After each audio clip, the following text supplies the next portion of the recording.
record? Here we go. So first thing I want to just show you guys, I read this article. It's an article that's a little bit old, but it's one that to me just hammers home why we're doing what we're doing. And I'd encourage you guys to register for sovereignman.com. It's some of the best news that I read. Comes out sometimes every second day. And what it's talking about is the financial statements for the United States for last year. And if you look down here, it says for 2015, the U.S. reports $3.2 trillion in total assets. Okay, looks good. But look at where a huge sum of those assets are. 1.2 trillion of those is student loans. That's the largest line item for the assets that the American government holds, is the debt on our young people, the debt on our next generation who are going to school, who are not learning anything about creating wealth. Like, just think of that. The huge oxymoron that we've got here is the largest asset is the debt held by the next generation that are not going to school to learn about what it means to create wealth and becoming entrepreneurs. They're learning how to be factory workers. I'm sure most of you have seen that video. Then look down here. So it works out to that's 37% of the government's total assets are student loans. And then down here it says the liabilities is 21.5 trillion. So that's a negative net worth of $18.2 trillion. So two quick points on this before we get started on kind of the main content of tonight is, one is an asset being debt is never a good thing. But the debt on the young people who are going to school to not learn things that are going to really bring value to our nation. The second part is, and just divide these numbers by 10, and that's pretty much what Canada looks like. Things do not look good, which is all the more reason why changing the world economy one household at a time is going to solve things way more than the solutions that the government tries to put on the table. I tell you, I could hammer that home all day long. Maybe I'll do a webinar on that topic alone, because that's crazy. Okay, so let's get started on the webinar for tonight. If there's any issues, Beth, I saw that you just, I think things should be clear. So if anyone else is having issues on it not being very clear, please just text me. And I am having internet issues, so I hope that doesn't issues don't surface tonight, of all places. So, all right, so guys, this is a really important topic and one that I'm really passionate about, because one of the challenges that we have in this business is how do we get out there and just with the confidence and knowing that we've got a message to share, and what do we do to get that message out there? And one of the things that we need to really, really focus on is our relational abilities. Yoda here is a master Jedi, and we're going to talk tonight about being a master Jedi networker. So I want to go over with you and share with you the top 10 commandments of networking, and just things that I've learned. This is definitely one of my strengths. We all aren't strong in all areas, but this is definitely an area that we want to focus on becoming stronger in. So the first one is talking about partnership. And sometimes the people we partner with are people who are, next, side by side. Sometimes there's people who are no longer alive. And so when I talk about mentorship, which is the same idea as partnership, I want to talk to you about one of the mentors that I have. And this image on the right here is King Solomon. And King Solomon lived 1,000 years before Christ, and he is known to be the wisest and wealthiest man who's ever walked this earth. And in the Old Testament of the Bible, he actually wrote a book called Proverbs, and there's just a ton of wealth and counsel in there. And one of the things he actually says in there is without counsel, your purposes, your plans, your goals, or your work will be very frustrated, disappointed, or completely stopped. So the idea is that if we want to get ahead, if we want to be successful, we can't do it on our own. We have to have teams of people around us. We have to have partners, people who complement our skill sets, and that is just absolutely a must. They say that over 50% of marriages fail, and 70% of businesses fail in their first year. But when a counselor or mentor is brought in, this is cut by 2/3. So if that statistic alone doesn't show us the importance of having a partner in business or mentorship in our marriages, that's huge. So we will continue to fall and fail until we get good people around us moving us forward. So, some of the benefits of having good partnership is we're going to accomplish our goals and achieve greater success. You're going to reduce your risk. You're going to gain wisdom that you will not benefit otherwise, and this will, serve you the rest of your life. This one is in tough times, you'll have someone to reach down and pick you up. So what I want you guys to do with the 10 commandments that I'm going to show you tonight, the first one being partnership, I want you to have a pad of paper and a pen, and I want you to just make notes and pick at least one and up to 2 of these 10 that you feel like you need to work on yourself on. And if you want a little bit of accountability, email me or your direct upline and share with them, which 1 or 2 of these 10 is something that you really need to work on yourself. Because you know what, that accountability is going to take your success and drive it to the roof. And it's just really, really important. So the first one is the partnership. The second one is the power of vision. So I went ahead and posted 2 of my vision boards on the computer, because for me, when I think of vision, it's got to be visual. I can't just have a list of goals and kind of my hopes of achieving them. So these are 2 of my older ones. These are about 5 years old. I've been doing these for, I think, 8 or 9 years. And the importance of being able to have a visual of where you're going, where that's going to help you out is when things get tough, when it gets very, very discouraging, and you're not getting the results you want to see.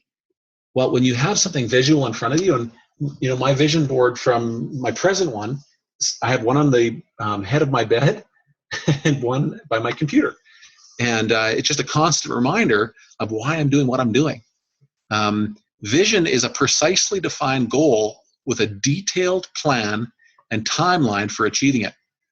And another one of those proverbs is, where there is no vision, the people perish. And you know what? If in this business you have no vision of where you're wanting to go, put your why into pictures. We talked about that on our launch. What is your why? Well, to get a visual of that and have pictures can be very, very powerful in helping us move forward. So the second one is vision. The 8th commandment is effective communication. It's so important. If we talk too much, and that's the first one I want to really, really hit home on. If we talk too much, which, majority of people talk more than they should. I want to share something with you that a gentleman that I really, really respect, he's very successful in this networking industry, and he's been doing it full time for 11 years. The company he's in now, I think he said he earned $33,000 last month. And so I consider him a success story, and he's only been in that company a year and a half. He said something to me the other day, and he said, the quality of your life is going to be determined by the quality of questions that you ask. The quality of your life is going to be determined by the quality of questions that you ask. So what he meant by that is, if you take the time and ask really detailed, probing, I want to know more about you kind of questions to the people you're with, that's going to get them talking. It's going to get them uncovering things that they're not aware of. But if you're talking too much, generally what happens is they just want to get out of there because they didn't get an word in edgewise. So that part of effective communication, if that's the only thing you got out of it, just become an amazing question asker. That's a huge part of networking. Guard your words. Be slow to speak. It's so important. Words can do so much damage, and ineffective communication is the number 1 problem in business and in life in general. It's a huge problem. Be known as a problem solver. When you're asking good questions and you're getting people coming to you with issues, be known as the person who's got problem solving, and maybe it's by the people you introduce them to. Know lots of people so you can bring the right people in for different issues. Never tear others down. Continually build people up. It's so important. People love being around people who want to listen to them and are building them up or encouraging them. Sending them a note of encouragement or a quick text message with, a saying or a quote that means a lot to you. Those are all areas that it just draws people to us. Always speak truthfully. That's so important too. We never want to have flattery. We always want to make sure it's all based in truth. Way too many people, and this is just back to our first point, speak too much about themselves. Limit your words. And part of fantastic, stellar networking is learning about somebody, and sometimes an opportunity will present itself to help somebody solve a problem. So think to yourself, are you that person who talks too much? Are you that person who speaks first and then thinks about what you said? If you are, then you need to maybe make this note that this is an area that you need to work on. The seventh one, learn people's names and use them. People love hearing their name. They just, there's something, our parents gave us these names. So, Beth, Deboshi, Jean, Jerry, Jude, Margaret, Phyllis, Rob, Steve, those are the people that are on the call with us tonight. When you hear your name, it's just, there's something in us that just, it creates a reaction, and we want to engage. So, but if we always are forgetting people's names, and there's a leader in the industry who I've met him 5 or 6 times, and every single time I meet him, and I was a leader in the company that he was a leader in, every single time I meet him, he gets my name wrong. How do you think that makes me feel? Makes me feel like I'm not important, makes me feel like he doesn't really care. You know what? I just lost all respect for him as a leader because I continually had to remind him of my name. So we've got to make that a very, very important part of our business. We need to become a master of names. And you know what? I'm still learning. I still have to ask people more than once. I feel like maybe name tags at events would be a good thing. But that's it's an important one. Number 6, kindness. I tell you, do you know what? Oh, man. The amount of, distance that we can build quickly in a relationship if you take the approach that every person you run into, you want to make their day a better day just because of how you treated them, maybe the smile that you gave them, the door that you opened for them. You know what? That just, guys, it's worth so much. Be genuine, full of integrity. If somebody sees you on a Saturday night in the bar or Sunday morning in church or, Monday night at a turn-on meeting, whatever it is, just make sure that you're the same person all the time. People, and actually that's one of the 4 aspects when I first looked at Turn-On. Integrity was one of those aspects they had as far as who's going to be successful in this business. That is in there because it's so important. Smile lots. Do you know what? Do you know people who, when you see them, they've got a scowl on their face? They just look miserable. I've seen people like that coming into Turn-On meetings, and right away I know that person will not be successful in this business because you don't want to be around them. People who smile lots. I'm gonna use Maggie as an example. Maggie, you gotta peel her off the ceiling sometimes. Margaret is who I'm talking about, and she is smiling and she's full of energy and she's got a fun saying for every single thing, but just that energy that we can bring into the room by smiling and laughing and putting your arm around somebody and giving them a hug, and just that ability to be kind is a huge part of building a successful network because of the relationships and the people that you're showing love to.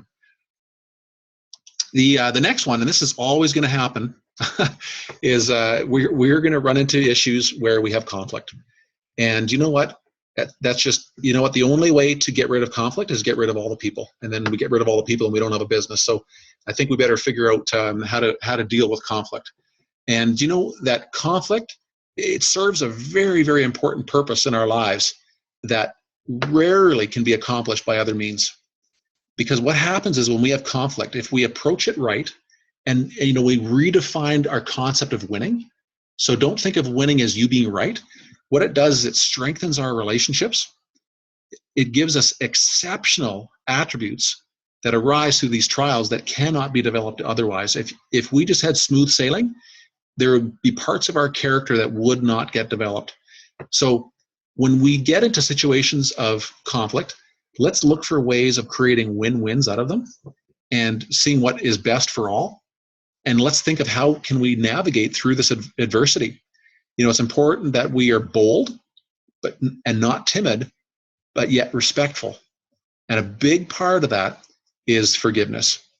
Do you know what? When we hold grudges, it's really, really hard to move forward. And another one of those proverbs is hatred stirs up strife, but love covers all transgressions or wrongs.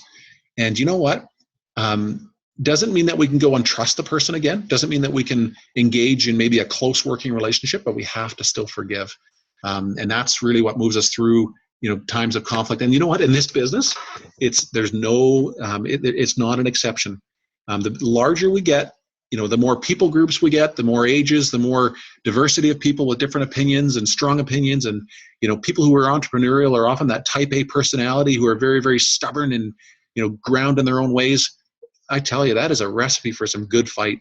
So, and we've already had some good ones in Toronto, and I think we've done a pretty good job of navigating through them. So, think of conflict as a way of strengthening your character, and let's get through it with integrity. The next one, number 4. Oh man, you know what? It really ties in with the last one, but how do we deal with criticism? I get a kick out of what Abraham Lincoln says there. He says the best way to destroy an enemy is to make him a friend. And I tell you, that is tough to do. But think of criticism. Do you know what? The time that you're going to get criticized the most is when you are more and more in a leadership position with this company. Guaranteed, the more times that you're up front, the more times that you're put into a position of leadership, the more that you're going to be criticized. Think back to when you were a child and a criticism that you received. Maybe it was from a teacher, maybe it was from a parent, and it may have been something that has stuck with you to this day. Someone said, the way that you approach someone, and someone maybe commented on your, your size or your color of your skin or your hair, or, some kind of criticism. I mean, it goes deeper when it's about character. But I remember in grade 5, a teacher of mine, I was taller than her, and that didn't help. I think she didn't like looking up to me. She said, "Doug, stop daydreaming." And constantly, I'd be staring off into, nothingness and just not listening to what she was writing on the board and watching her, what she was doing. And I just was in my own world. I still am something like that sometimes, because of those vision boards. I daydream lots. But, I just remember getting criticized from her for being a daydreamer. You know what? I should have been encouraged to dream and to, that was kind of my beginning of me having vision. But it's how we deal with criticism. Another one of those proverbs is, he who hates correction is stupid. Can you imagine? He who hates correction is stupid. So I tell you, some of the tips that I would encourage you to use when you're thinking of criticism is consider the source.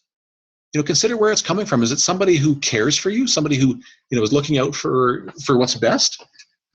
Consider the accuracy. How accurate are they? And, get some other feedback. Take this criticism under advisement and consider an appropriate response. Talk to others about it. So, just think about if that's something that you struggle with. The next one, do you know what?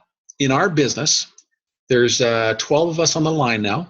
Do you know what? Within the next year or 2 or 3, there's going to be a lot of us that are making 5, maybe 6 figures a month. And what that has the tendency to do for some people is make them very prideful, where they're not the same humble people maybe that they used to be. And you know what? It's really important that we understand the importance of humility. I'll tell you guys all right now that I'm going to be a very, very wealthy man, but I don't want that to turn me into a man of pride, a man of, kind of that Donald Trumpness. That's not what I want. I still want to have a real pure heart where I'm very generous with what I've been given. You know what? I heard once before, it said pride goes before destruction and an arrogant spirit before a fall. I tell you, do you know what? It's those who are arrogant and full of pride that it's only a matter of time before they fall. And it's really, really important. One of the best examples in the business community is Enron. Do you know what? The executives of Enron, and I can't remember which paper this was written in, but they were described as having extreme arrogance. There just was no humility there. They were just, things were going fantastic. But the arrogance of those executives cost the life of one executive, the jobs and life savings of thousands of employees. and the loss of tens of billions of dollars to investors. And you know what? I believe a lot of that was because of that arrogance. So it's important, in Trinan in these early days that, we can be honest with each other and say, you know what? We need to treat pride, as a deadly Ebola virus, not as a relatively harmless issue like a cold. And you think about what I said, because some people, I think, take pride as just a really, some people are prideful, some people aren't. But we need to treat it like something that has huge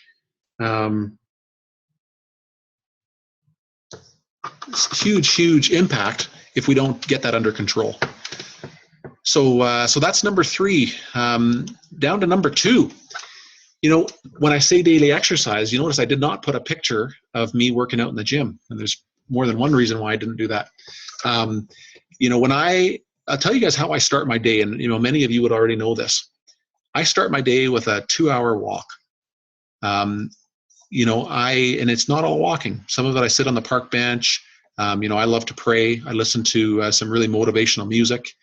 And do you know what? That part of my day, generally, and I do take some phone calls as well, but generally until 9:30, I'm not going to be all that effective on the phone or on a webinar or something like that. This is such an important time, and not everybody's going to be able to start their day with 2 hours of that. I don't want to make you feel guilty, but it's so important to, at least when you roll out of bed, spend a bit of time just taking care of yourself spiritually, emotionally, mentally. Reading something really positive. Maybe it's just a book of quotes or a short, something by somebody in the industry who you really respect, or, somebody about personal growth and development.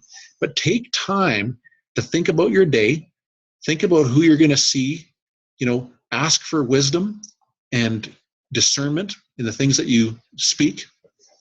To give you an idea of how powerful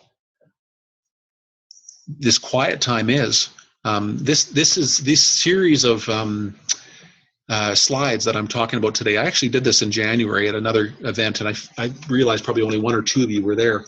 So, but you know what?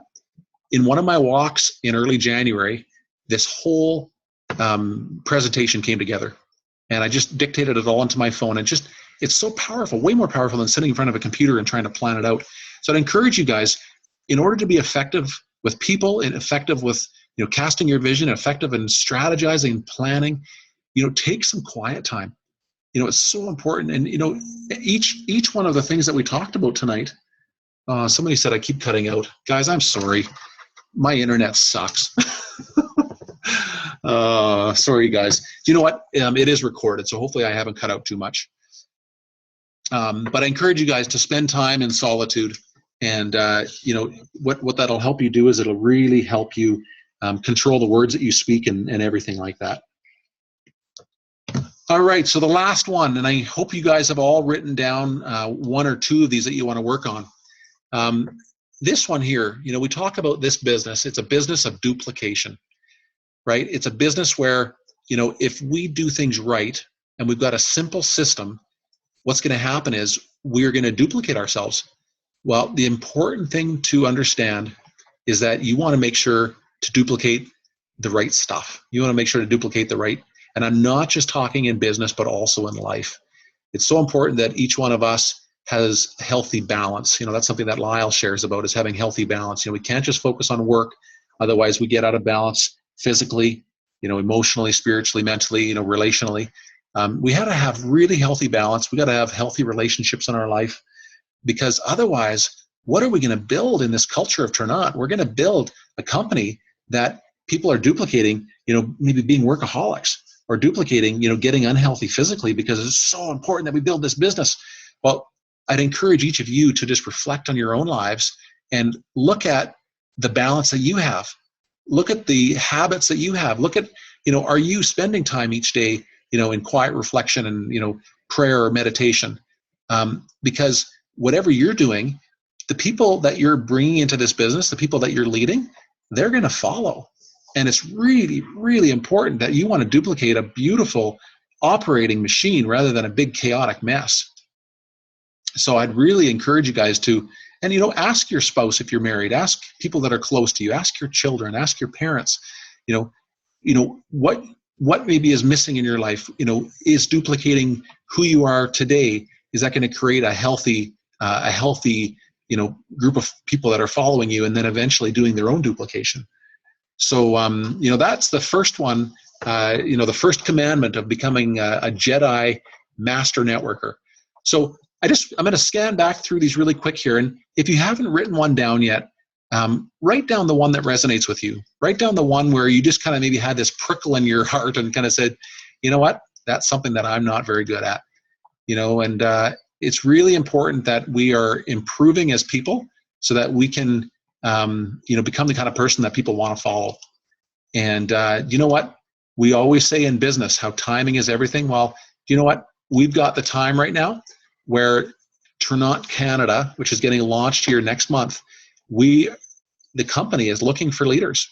The company is looking for who are going to be at the foundation of this company in Canada and building out the culture that we're going to have.